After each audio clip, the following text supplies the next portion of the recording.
Welcome to the Danny Clinkscale Reasonably Irreverent podcast.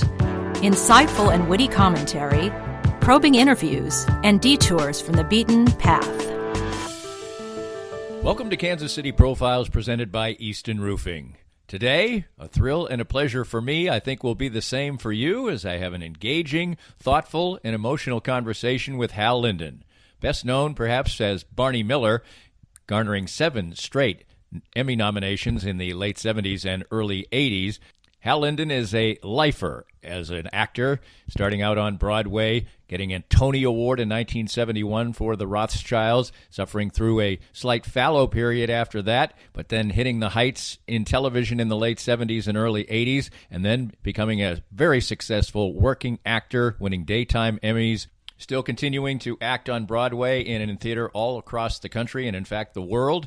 He also is a song and dance man and has had a musical act, a trained classical clarinetist, and a saxophonist. He is a man of many, many talents. And at 88 years old, still spry and still going at it, he does not want to give up his life as an actor. And you'll hear about that coming up next, as he still is performing on a regular basis. He is at the New Theater Restaurant for their production of Sherwood, The Adventures of Robin Hood. That goes through February 2nd. And after that, he'll head off to Canada for an engagement on Golden Pond. I mentioned Barney Miller. I sort of rediscovered the show about a year ago or so, and in fact, I wrote a blog about it that you can find at DannyClinkscale.com's blog page, and doing research of that, I found out a lot about Hal Linden, a lot about Barney Miller, and then when the opportunity came, because he's here for a couple of months to perform at the New Theater Restaurant, I tried to pursue an interview with him. It all worked out, and it's absolutely a thrill to visit with him for, well, quite a wide-ranging conversation and a lengthy look at the life and times of Hal Linden. Born Harold Lipschitz in Bronx, New York, he changed that because he didn't think that Swing and Sway with Harold Lipschitz, when he had designs on being a band leader, had quite a ring. And in fact, he ended up getting his name as he drove down the road and saw the water tower for Linden, New Jersey. Those stories and many, many others from the still active mind of Hal Linden. It comes your way next on Kansas City Profiles, presented by Easton Roofing. We're here with Joe Spiker, the president of Easton Roofing. And Joe, you worked for other companies in the construction industry. What inspired you to start your own company in Easton Roofing? Well, you know, Danny, when you are working for somebody else, you oftentimes don't get to see the project through from beginning to end, and you don't get the final control over the customer experience. And I wanted to build a place where people can come and get work done on their house and not have to worry about being treated the wrong way and get a good customer service experience start to finish. The company slogan is "Where Integrity Matters." Why is that so particularly important to you? Well, for us, what that means is treating each other with respect at work, treating our clients with respect, and making the right choice, especially when no one's looking. So when you're presented all the time as a contractor with choices that have to be made, are you going to make more money on this if you cut a corner? And we just wanted to make a place and a slogan that said to our people and to whoever is our customer, we're not going to do that. We're going to make the right choice regardless of profit. Easton Roofing, where integrity matters.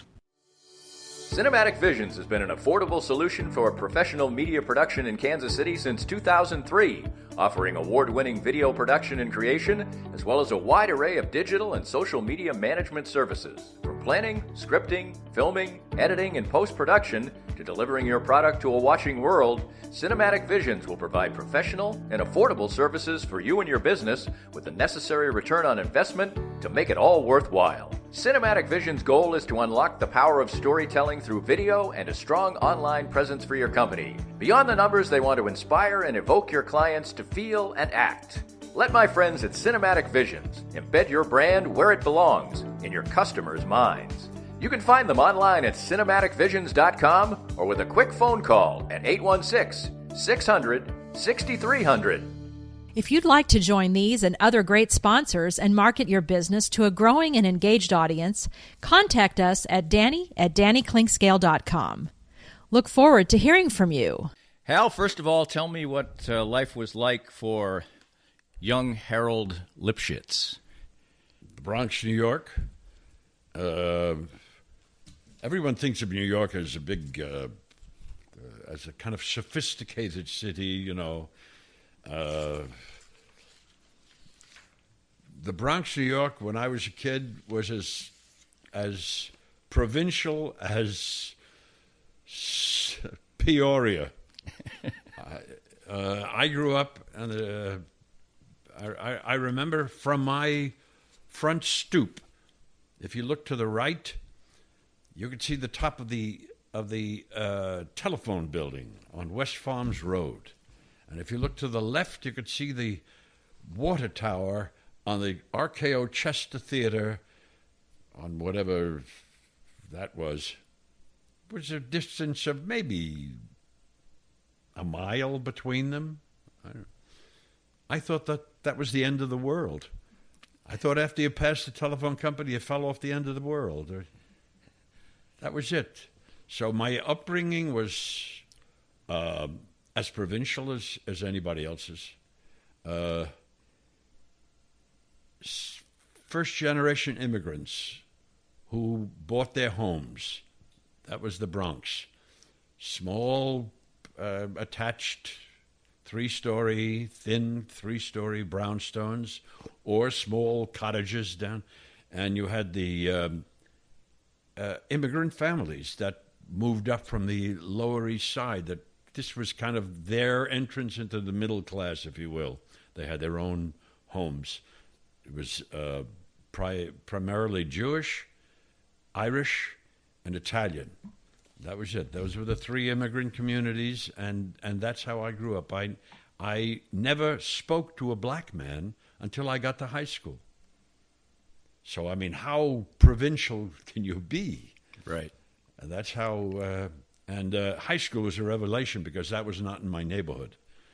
That was a citywide high school, and that's where really I got my major education with regard to people and who was in the world.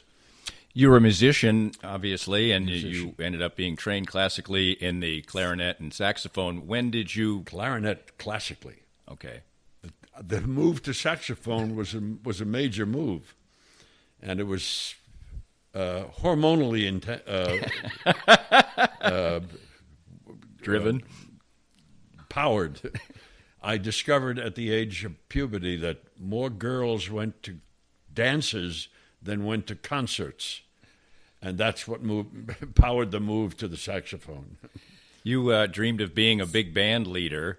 And Yes. The big band. What generated that interest in for you? Well, again, once I picked up the saxophone and started playing the saxophone, I was also the boy singer, and that was specifically hormonally induced.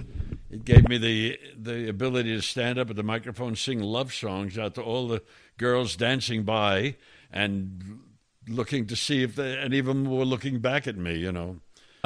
What was your relationship like with your parents, and what was your family relationship like? My father was a music lover. He knew nothing about music, though, and he was kind of the patriarch of his family. He had emigrated to America with 3 siblings. He had 4 siblings who had emigrated to South Africa at the same time. 8 children left pretty much at the same time, I believe, from Lithuania, where he was. It was not receptive to Jews in Lithuania at that moment, and that's when the major Jewish emigration from that area came. And as I say, he was more or less the patriarch. He had 2 brothers and a sister here, and they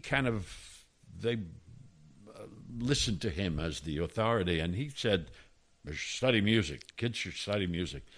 So I had, with those families and my mother's sister, there were 8 boy cousins, of which I was the youngest. And from the top, they started studying music, all 8 of us. And at one point, those 8 actually turned out 5 professional musicians at one point, including the first violist of the NBC Symphony, the concertmaster of the Goldman Band. I mean, really terrific musicians. And as I say, I was the youngest. So there was no question I was going to study music. It was only a question of pick an instrument. We've got clarinets laying around. We've got fiddles. You know, what do you like? What do you like? And I chose the clarinet. And you're right. I was classically trained from the age of, 7 or 8.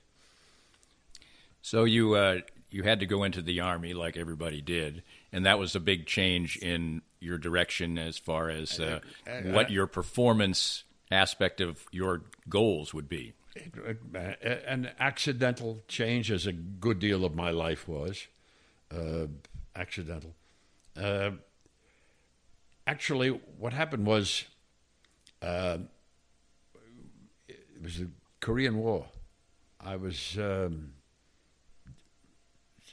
eligible for the draft, but I was in college, and you were exempt from the draft till you finished college. Well, when I finished college, 1952, I went in the Army in 52. In 1952, Stan Kenton, that was the other band. There was Stan Kenton, Woody Herman, Buddy Rich, I believe, had a band. Sorta Finnegan, Billy May, the Count, the Duke. It was the top. It was big band jazz at its greatest. But then the Army would change your outlook. What happened was, I went to a band. I was a bandsman. I played the clarinet. We played marches. We played graduations. We played all the functions that we needed. We had a piano player. Now, I understand, I'm a college graduate in the Army, and I never had anything to do with theater. Nothing. But I was the boy singer.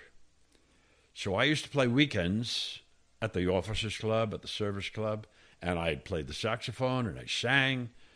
And the piano player, who played with me all the time, he used to get borrowed by a special services unit. They didn't have their own piano player. And every time they had to do a show, he would get borrowed for a week, and he'd go there and rehearse it and play the show or whatever it was. And he was getting borrowed again by special services, and he turned to me. Talk about accidents and turns in your life. He turned to me and said, "You want to sing a number in the show? I'll have him borrow you too." And I said, "Yeah, why not?" That really started the whole thing. I went over to the Special Services Unit, and we put a show together, and I had to play a part in a sketch, and I had to do this, and I discovered it was a very warm and welcoming place, the stage. I was never afraid. I was at home. It was very easy. I thought it was very good, too. People laughed when I said lines, and, The thing that's haunted me all my life, when you think about it, is he asked me. I didn't ask him. Right. What if he didn't ask me? Would my whole life be totally different? Would I be the king of the weddings and bar mitzvahs? What would have happened, Right. So that's, you have those moments in your life, turning points in your life. Anyway, the point is, when I got out of the Army, all those bands were disbanded. It was over. Right. And now I was looking, it wasn't as if I was going to get into one of those great bands and that was going to be the next step. But it was now weddings and bar mitzvahs. And I said to myself, I don't know, maybe let me see what about this acting. That was fun. Maybe I'll try that. It was that cavalier. You had an early break when you got into the Broadway production with Judy Holliday in Bells Are Ringing. Early break. Yeah. Early break. I made my Broadway debut. The first step I ever stepped on a Broadway stage playing the leading role opposite Judy Holliday. Early break. That's the understatement of the year. You have a lot of fondness for Judy Holliday, and she really helped you out. Well, I learned a lot really quickly. This was my first step on a Broadway stage. I had been in the business maybe 2 years doing stock and trying things, and kind of halfway. I'd be in a show, it would close, I would go back and play the saxophone and get another job, put the horn away, go back. So I went back and forth for about 2 years. I was in summer stock, and I was going with a dancer who was in Bells Are Ringing. She was in Bells Are Ringing, and the role of the understudy. Actually, he was a standby. He was an established, I can't remember his name, wonderful actor, was a standby for Sidney Chaplin. And he was leaving to do something else, and they were now going to go for an understudy. The difference being, one is an established actor with credits, and all his job is to be ready to go into that role. Right. An understudy is in the play. So I was going to go into the chorus of Bells Are Ringing and whatever they wanted me to do. I didn't even have an agent. This dancer I was going with went to the stage manager and said, I know this guy. He's really be perfect for this part. And I had to come in from Connecticut, from summer stock, to audition for the stage manager just to get an audition for the auditioner. So I must have auditioned 4 or 5 times before, because, again, I had no reputation. I had never appeared on Broadway. I had no creds. I had no credits. So they were, concerned. The last audition was for Judy. She had to okay me. She did. I let all my other musical employers know that I was now not available, that I was going to be doing that. I started on a Monday with a script and a stage manager. The following Saturday was the first understudy rehearsal. By that time, I was able to run through the show with all the other understudies. And right in the middle of that rehearsal, he said, "Keep going, because you're on today." And I made my Broadway debut after 6 days in the leading role opposite this gigantic star. That's pretty heady stuff. That's pretty heady stuff. You got it. Yes. It's and that's established a career. I put the horn away, and that was the end of my professional musical career. But there's a lot of vagaries in show business, and you had this great success early on, as you say, is a giant understatement. But then subsequent to that, you'd have a period where you had to be the understudy, and it just didn't go great for a little while. What it did was establish a career for me, but unfortunately it was a career as a standby. So I was now, my reputation, well, let's face it, Broadway always had to have the star. You always had to have a name on a. You have to still to this day. You want names to bring audience in. I did not have a name. I did have a reputation though, so that after they would cast a Hollywood star or a television star in the leading role, they would say, "Well, get Hal, and we'll have him be the standby." And that was almost a decade of my life. Right. Yes. Living through that, trying to break through, picking little roles in off-Broadway, and trying to make a reputation of my own. It took almost a decade. And during that period of time, obviously, you would start to raise a family. Tell me about meeting your wife, who you would be married to for 52 years. Who I'm married to for 52 years? The girl who got me the job in the first place, the dancer. Yes. That was her. That was her. And we married and had 4 kids. We were married for 52 years. How big a struggle? Well, tell me a little bit about struggling. What attracted you to this lady who you would be with for your entire life? To me, the lady? We actually met in summer stock. What can I tell you? It was summer stock, which means you're going to be up in Cape Cod for 3 months. What's going to be my social life for 3 months? So I remember the first day, there were the 4 singing girls and the 3 dancing girls, and I'm checking them out, saying, "Let me see now, which one looks interesting." Yes, I'll be the first to admit my one of the biggest propulsions in my life was hormonal, no question about it. And I remember she was without makeup and had braces, but all the other girls looked like, understand, my first season in stock, I was now already 24 years old. I was not right out of high school. Right. And all the girls looked like they just got out of high school or college, and they were, I don't know, and here was this girl who looked like a woman, And she was a dancer. And here was the interesting part. We were kind of destined to be together because we were always staged together. And the reason we were always staged together, she was actually in the singing chorus because she wanted to work on her singing. So she got a job in the singing chorus. Dancing was no problem.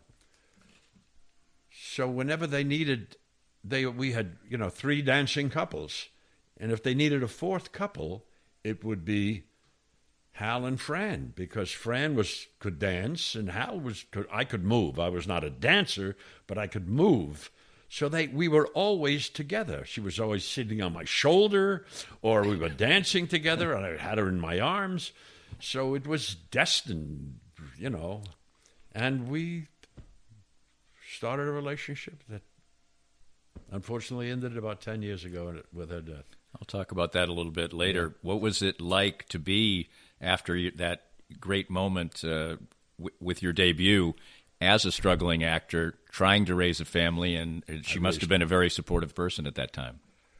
Women have strength that you don't see from the outside, until you're dealing with them, you find out how strong a person is, Yes. I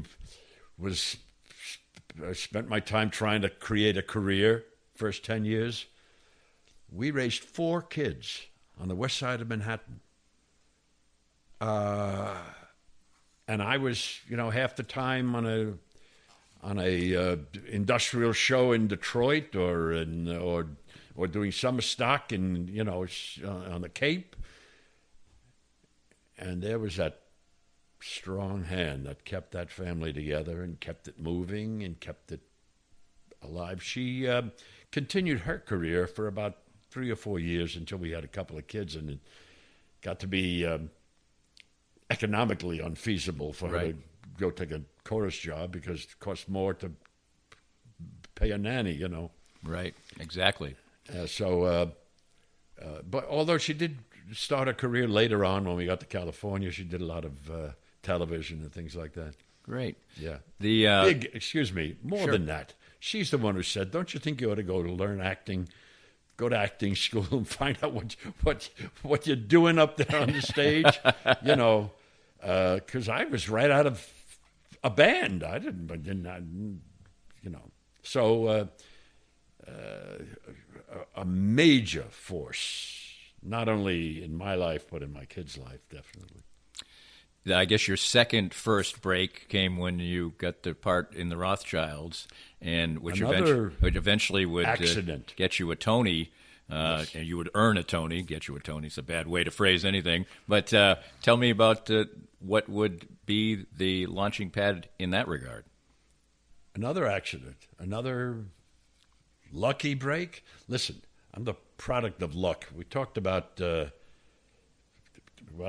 getting the job in Bells Are Ringing and just getting the piano player in the Army. Here was a guy came to New York to shoot a movie. He had written it, and he was the associate producer where he had to be on the set all the time with a script in case they wanted to change the script. And his wife sends him his 2 kids, I guess they had time off from school or something, I don't remember when it was, to be with him just for a week.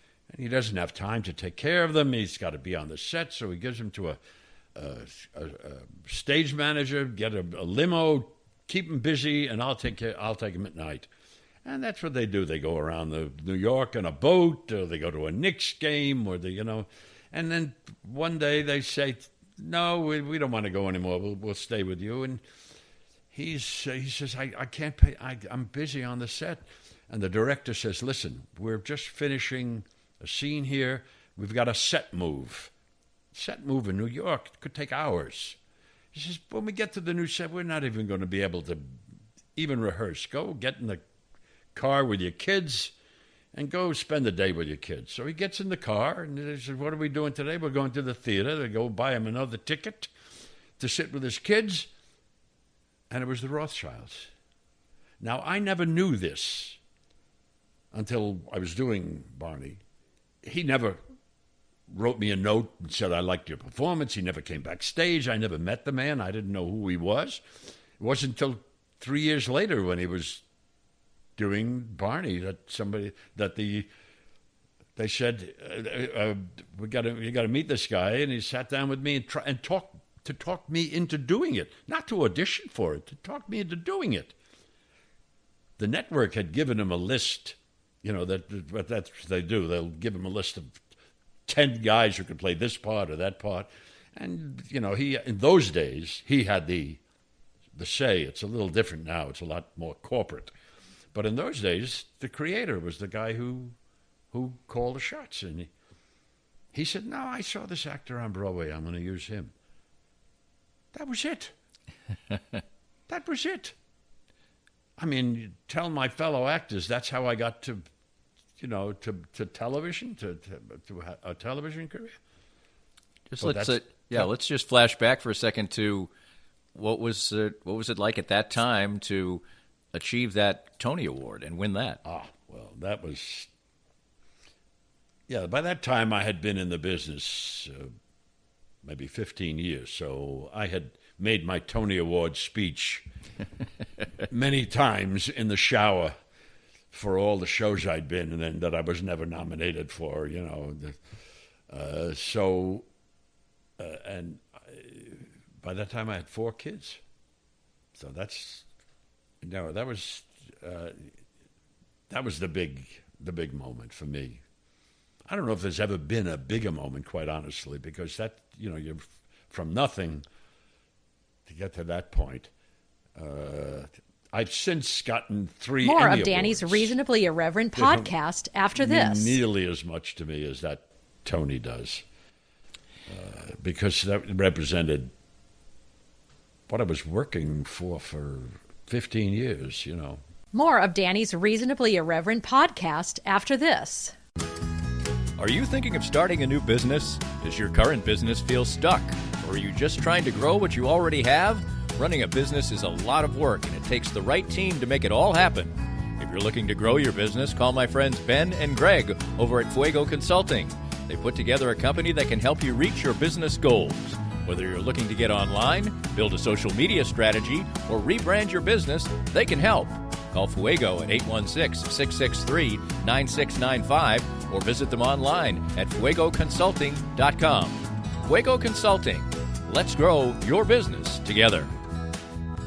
Hey guys, it's Brian Haney, voice of the Jayhawks, and Matt Llewellyn from the 23rd Street Brewery. Matt, I've got a bunch of buddies coming over to watch the big game, and I need some ideas on what to cook. Hey, let me handle it, Brian. You're going to come over and cook for us? For you? Maybe. But you should just let 23rd Street Brewery cater it. We could bring a big pan of Bill Self mac and cheese, wings, veggies, naked nachos, and anything else you might want. Great. Well, you want to stick around and watch the game? No, I've got to get back to the brewery and watch it on the big screen. The place to get great catering and watch all the games, the 23rd Street Brewery in Lawrence. For many people, a family law case will be one of the most difficult experiences in their life. The law firm of Kenneth McRae will help you through it. Personal and effective help from Ken in concert with you will develop a unique strategy for your unique case. As Ken always says, divorce can be civil law, not civil war. Licensed in Kansas? Visit McRaeLawOffice.com or call 913-972-4765. If you'd like to join these and other great sponsors and market your business to a growing and engaged audience, contact us at Danny@DannyKlinkscale.com. Look forward to hearing from you. Our guest is Hal Linden, and of course you know him for many, many things. He's here at the New Theater Restaurant now with Sherwood, the Robin Hood story, and it's a great take. And New Theater Restaurant, a great operation, and we'll talk about that a little bit later. You gave us an entree to the story of Barney Miller, but the other part of it was that obviously now you're a Tony Award winner. You had an offer to do another musical at that point in time, right. and there was a decision to make as far as what you were going to do. Well, to begin with, I actually had 3 offers for pilots. I was doing a Broadway show at the moment. It was the revival of Pajama Game, I remember.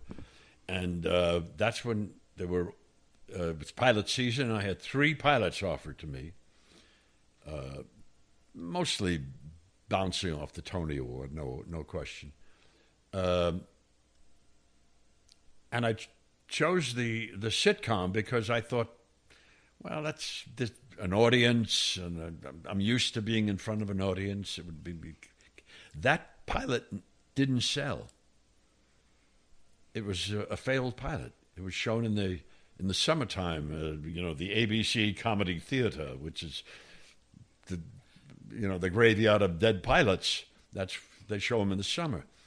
And somehow this guy got ABC to do 2 more pilots, 2 more episodes. And that was the decision I had to make. It was just 2 episodes. It was not a... And here I had also a Broadway show offered to me. And I remember, I kind of hemmed and hawed, and time went by, and finally the Broadway producer said, I got to know. I got to have a decision by the end of the week, And there I was sitting Friday evening, or Friday afternoon, in my manager's office on his couch, and he said, you got to make a decision. And as cavalier, I remember how cavalier I was about it. I said, well, I don't know. We've done Broadway. Let's try television. That was the rationale. And I went out, did the other 2 episodes, and they picked it up. And that's history.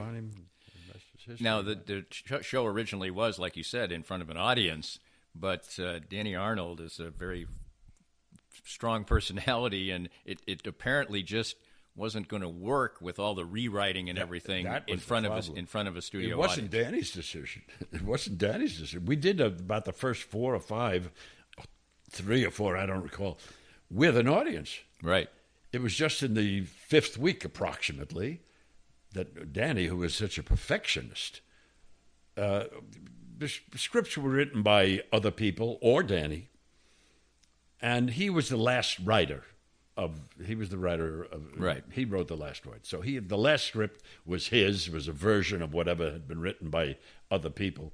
He would rewrite it, and in that 5th week or so, he was working on we didn't have the end of the show by the time it came to do the show, and they had to cancel the audience. You couldn't do a show and then not have the last scene, so we canceled the audience, and the audience-getting people were a little disturbed by that, because people come from all across the country. Oh, I'm going to go see a television show, and all of a sudden you cancel it on them. So they said, the beginning of the week, are you going to have an audience or not? Make your mind up. And he wasn't sure, so he said, no, well, we better cancel it until we, and we never had an audience again. It was just, which changed the way we did the show. Right. We now didn't have to do it for an audience, so it became a different way of doing it. We didn't have to prepare camera moves and whatnot, because they weren't going to do it for an audience. We could do each scene and then move the cameras as we wanted them. It became almost like doing a motion picture, except generally speaking, we did it in order. Right. Mainly because we had basically one set. But there were times we had other sets. But basically, we did it like a motion picture in order. And there are many shows now, comedy shows, that don't use a live audience. Too many sets, too many outdoor shots. Right. So they. What was the? But I think it had an effect on the way the show became much more subtle, if you will, much more internal. It wasn't so outgoing that you weren't playing to 400 people in the stands. You were just playing the scene itself. So I think that, and for a show like Barney, which was not a hit you over the nose show with straight line punchline, it was all character humor. It was much better that we were without an audience and could concentrate basically on finding the truth of a moment. I think one of your quotes was that you were taking jokes out, not putting them in, because you didn't want to tell jokes. You wanted to have conversations, we wanted to tell stories, right, and reveal people. And we found out that it wasn't necessary. We found that out very early. I'd have a straight line and he'd have a punch line. I'd say my straight line. The camera would go to him and the audience would laugh before he ever got the line out, because they knew, because of the dynamic of the relationship, what the reaction was going to be, or something like it. It was the situation that was funny, not the line. Right. So we found that we didn't need we didn't have to define everything. And to me, that's, it was a lesson, because it's true even in theater. It's true in all of, anytime you can get an audience to feel that they've been a part of finding the humor rather than just accepting it, they appreciate it more. The show evolved. It was a great show all the way throughout. I'm a huge fan of it. And how difficult was it to do? Because I wrote a blog about Barney Miller about 6 months ago, and there are some stories that I read about that some of the scenes would be shot at 2 or 3 o'clock in the morning. Many scenes. Every week. Well, as I say, we changed the way we shot it. So we shot it like a motion picture, basically. And we had a 4-day schedule. Normally, you end up doing 2 live shows for an audience. Well, without an audience coming in, we just did the scenes as many times as we needed to get them done. And for some reason, it always took until 2 o'clock in the morning on the 4th day. That's the way it worked out. That's all. There was no reason to close it up and come back Friday. It was only one more scene left. Of course, the scene maybe hadn't even been written yet. They were still working on it sometimes. And we would, many times, we shot everything we had and we all sat down and took a break until they came down with the last few pages. We'd stage it, read it, figure it out, get cameras, and shoot it. You get to know the characters so well, but I guess for fans of Barney Miller or observers of Barney Miller, there's sort of fish Barney Miller, and then there's post-fish Barney Miller. What was that? Was there a different dynamic to you? Personally, I'm a fan of the post-fish, but I like both. But what's your take on that? Danny never wanted to do a fish spinoff. That was the network's idea. Right. He was an incredibly popular character. Yes. Listen, B. Arthur was spun off as Maud. Right. There were a lot of... That was the thing then. You find a character, Rhoda, and you write a show about it. Exactly. And the network came and wanted to do a spinoff for Abe. And you couldn't blame Abe, I'm sure the pay was a little better. Well, not only the pay was better, it makes your career. You become, right. I am associated with Barney Miller. That was me, you know. Not that I was on Barney Miller, but that I was Barney Miller. There's a big difference there. Right. And so, as I said, Danny was not his idea. He didn't want to do it. He didn't think it would work. And Danny knew more about it than anybody else. They only ran, 13 weeks or something. Yeah. It was not a success. But unfortunately, in order to do that show, he retired. And so he was off the show. He was only on the show for 3 years. And yet, to this day, he's probably the most memorable of the characters. It wasn't a question of a pre-fish and post-fish at all. Okay. Because there were a lot of characters around it was the all whole Danny. way. Yeah. You have to understand. Right. It was all Danny. We didn't ad-lib anything. There was no, hey, I got a funny line, let's put it in. It was none of that. This show was as written. And it was because it was so well written. Right. So we just executed Danny's work and the writers around him. That was also, unfortunately, its end. Barney Miller was never canceled. Right. It was retired. And the reason it was retired was because sitcom is by definition destructive. You have a successful sitcom with 5 or 6 writing sources, pairs, individuals, that write scripts that are edited by the showrunner and then shot. Well, the number 2 guy in any successful sitcom is now, well, first of all, his agent is out there trying to get his own deal. Right. Second of all, he has proven he can do successful sitcoms. That's where you find your writing talent, is number 2 sources at all these. So every year we would lose a number 2 or 2 and 3 source. So constantly building up the writing talent. And by the end, we had lost everybody, and he was down. Danny actually came to us and said, I'm going to solicit scripts from anyone who wants to send me a script. A college boy, I don't care. If he can write, we'll use his stuff. And he went off and read scripts for a month and came back down and said, guys, I don't want to do a show that's less than perfect. That's less than what the bar that we've set.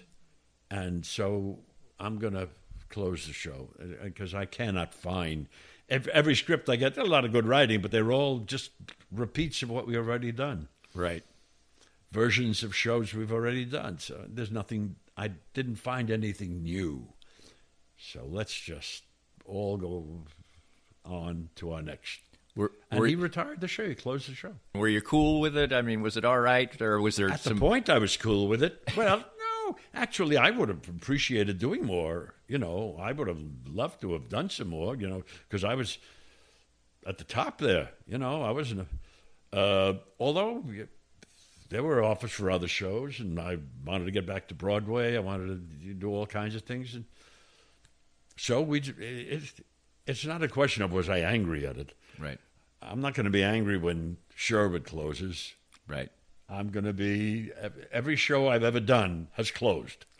So I've got as many closing nights as I have opening nights. Right. And you take them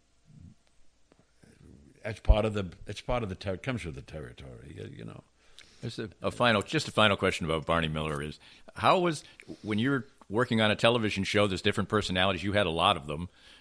What was the relationship like with that core group? It grew. It grew as time went on. No question, when it started, you didn't know where it was going.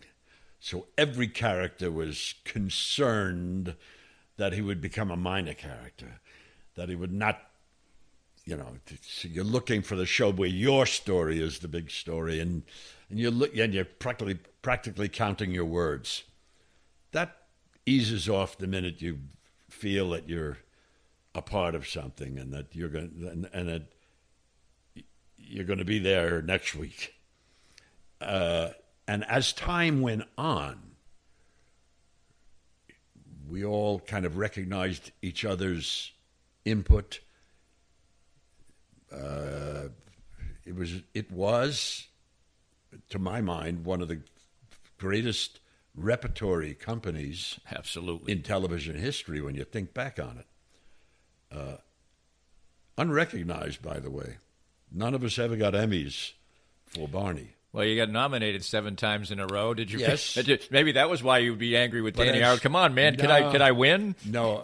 Jerry Orbach once said to me, because he never won an Emmy for what he did. Right. And how many years did he do? And we were playing golf once. He said, they don't give Emmys for where were you last Tuesday? I understand. I did Barney Miller for 8 seasons. I don't think I had 3 punchlines in 8 years. I was a straight man. I was the guy who reacted to somebody's behavior or what they said. But that's really what most great situation comedies are. They have a center person who may be maybe a absolutely gifted person like Bob Newhart or something, but still he's just the core, and the other nuts are making the laughs. Bob was a funny guy. He is a funny guy. He was intended to be funny.